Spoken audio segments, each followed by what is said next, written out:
Creative Hagja. In today's tutorial, we will be doing a sliced text effect in Affinity Designer.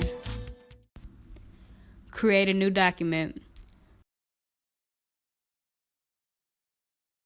Grab the artistic text tool. Set the font size to something large. Type your text in all caps. Align it to the center of the document.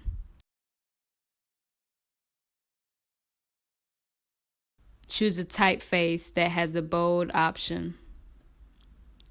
In the Transform panel, make sure that the first square is selected. Set the rotation to 6.6 degrees. Set the shear to 6.6 degrees. With the text selected, right-click on it and select Convert to Curves. Make sure that the text is still selected. Press Ctrl plus Shift plus G to ungroup the group, or you can right-click on the text and select Ungroup. Select all the text. Go to the Pathfinder and select Add. With the newly formed curve selected, press Ctrl plus J to duplicate it, or you can right-click on it and select Duplicate. Grab the Rectangle tool and draw a rectangle to cover up the duplicate curve diagonally.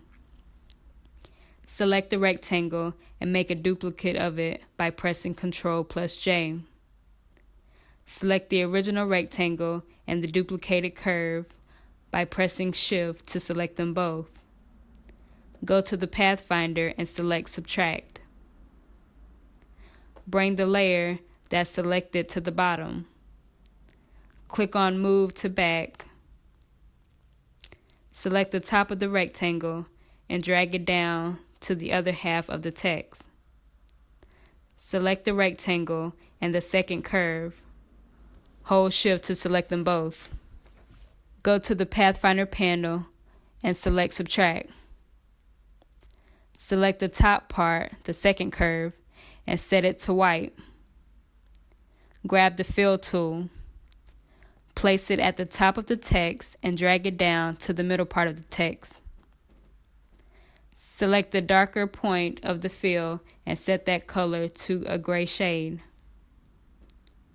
Grab the lighter point of the fill and drag it towards the middle. Select the bottom half of the text and set the color to white.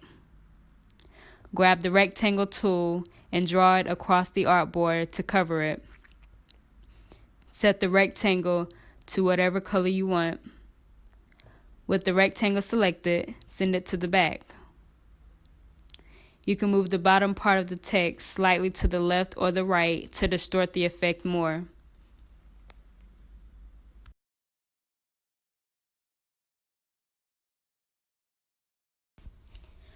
Grab the Place Image tool. Select the image you downloaded. Stretch the image across the document. Place the image behind the text right before the rectangle in the Layers panel. Go to the Blend mode and set the blend mode to multiply. Turn the opacity to around 80%.